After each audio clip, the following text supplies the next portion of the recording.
Hey, I'm Richie. I'm a guitar tech for Matt Tuck from Bullet for My Valentine, and these are his current guitars. He's just switched from Jackson to BC Rich with a new signature model. Unfortunately, they weren't quite ready for the tour, so BC Rich kindly sent us some guitars that they got in the factory just to see us through this tour. So the one that he's using mostly throughout the set is the Deluxe V, which I think is based on the Kerry King BC Rich. I might be wrong there, kids, but I think it's right. Rocking the EMG pickups, 81 in the back, 85 in the front. I mean, you think you should put these in anything and it will sound like a monster, so you know.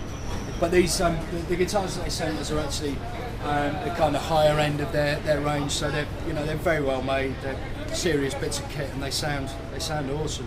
So that's the one he uses for the majority of the set, which is in drop C tuning. It sounds like a tank coming at you, very fast. The other one he uses during the set is this one, which is I'm not sure what it is, just some sort of V with a lovely sparkly finish. And again, 81s in the back and 85s in the front. He uses that for the part of the set where we're in drop D tuning. So that's the two guitars that we use most during the set. The others are essentially spares. So I've got a spare for the C ready to go all the time, which is this lovely Mockingbird.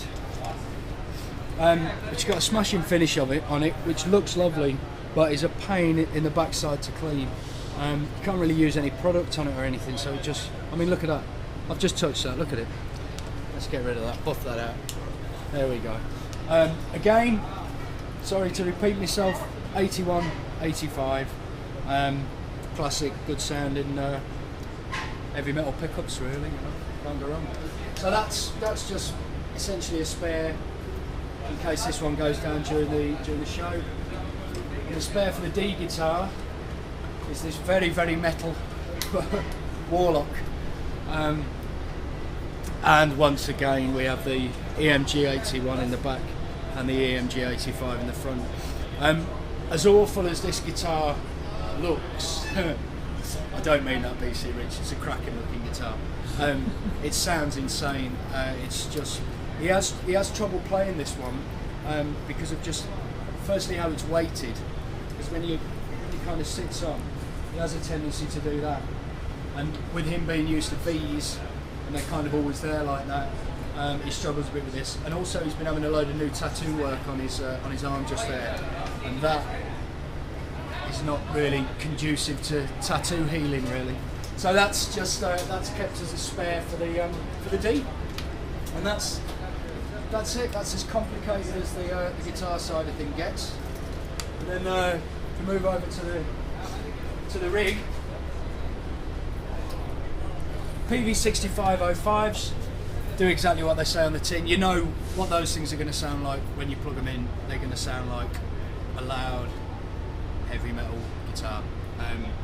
Loads of crunch, loads of attack, and they sound great. They've been good to us.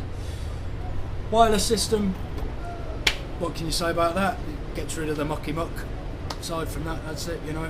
And then up top, very simple setup up here, because of the amount of drive we're kicking out of the PVs, and the fact that we've got one of these little beauties on here, the Ibanez TS9 tube screamer.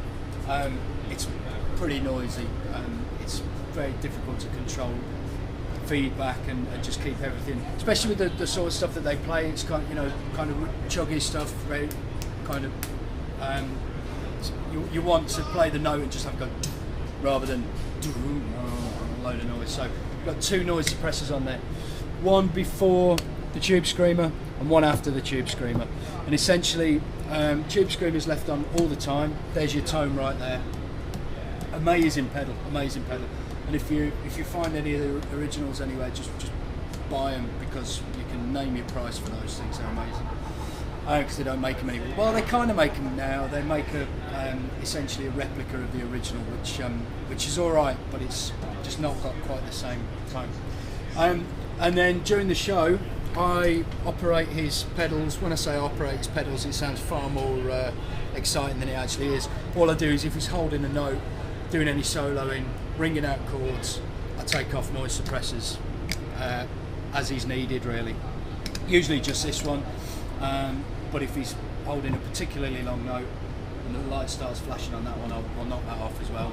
Providing there's some noise coming from the guitar, obviously it covers the noise that will be coming from the amp. The two AB boxes, that's simply a wireless switching unit from two different wireless packs. So when we do a guitar change, it's as simple as that. This one here, which isn't plugged in at the moment, this one switches from his clean sound to his dirty sound now.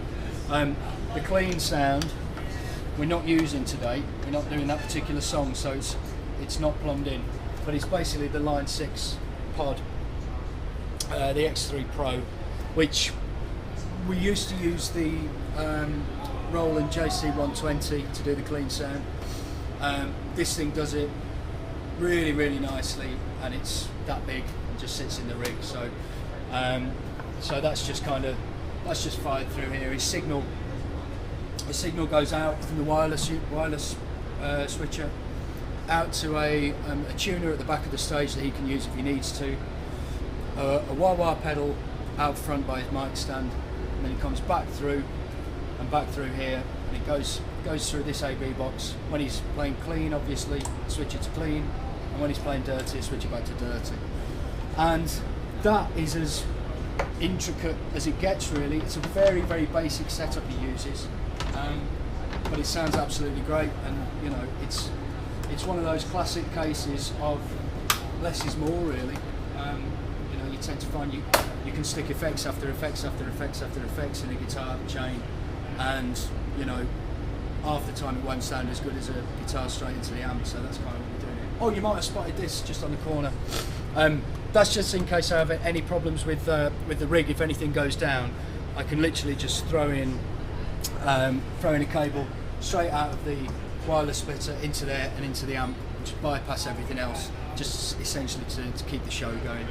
And it's the Zach Wild Overdrive, because we didn't have another one of these in the case. Simple as that.